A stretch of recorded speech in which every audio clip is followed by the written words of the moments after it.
So I deleted TikTok, and I think my life is happier than yours because I have that experience.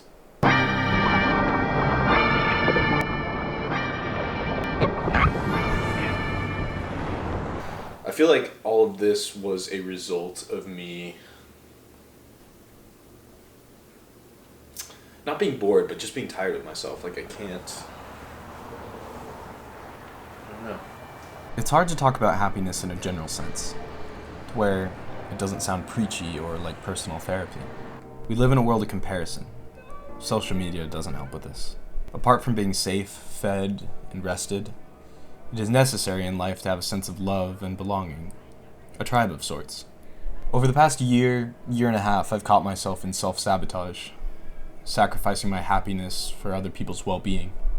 Being selfless for your tribe is one thing, but I kept finding myself being used and discredited for the value I provide others.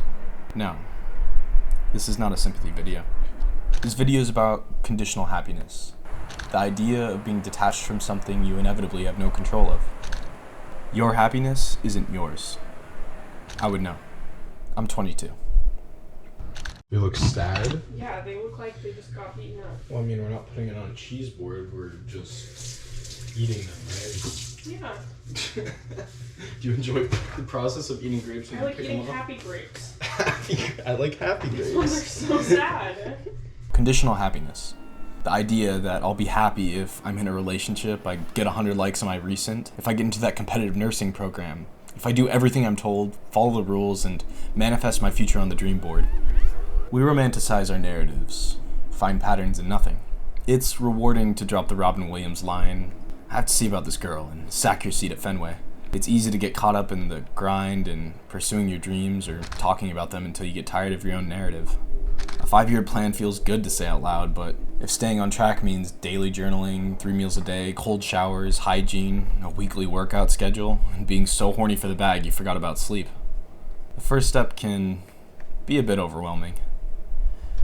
It took me a year from decision to make videos online till the time I finally pressed publish. And now I can say progress in action trumps affirmations and planet retrograde any day of the week. I was stuck in this thought loop not too long ago around the idea of closure.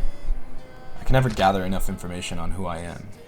Naturally, I lie to myself. I inflate and deflate my ego into blown out proportions until I have no idea about who I am and where I exist.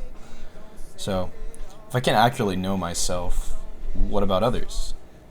And how do I know if they're telling the truth? If I never know when anything is wrong with me, I may never know what is truly right. Now, discovering more about yourself then becomes about who you trust and who you care about, which is kind of beautiful in a way. Because if you surround yourself with people you value, that value can then be reflected back to you. Which either makes total sense or I'm high on 3 hours of sleep just trying to talk about deep stuff. Your happiness belongs to others. Now, this can get dangerous. Validation seeking in a way. Seeking validation is a lying drug that'll feed into your artificial fulfillment of happiness. People lie to feel better, protect others, impress, fit in, get time off work. The other night I listened to the wailing cries of a friend. The once hopeful butterflies fluttering in his stomach now drowning in the tears at his feet. Getting led on is a bitter pill to swallow. Regardless of intentions, getting caught up in this lie will break you. It is both stuck in the past and attached to another, yet all at once traps you in a suffering we call heartbreak. Nobody's obligated to love you. Alex Smith. The phrase speaks for itself. You truly have no control over others. Love is something for them to give, and if they do decide to give it, it makes it all the more special. Sometimes I feel rather lonely. I can be surrounded by others that have once made me happy and still feel like the only person in the room. Do I romanticize my sadness? I often find myself trapped in rooms of my past. So real, a part of me has never left the moment. When I can't leave this room, the part of me that never left locks the door, and I live in a world that feels so real. I can't help but stay and look around for a little while. Your happiness isn't yours.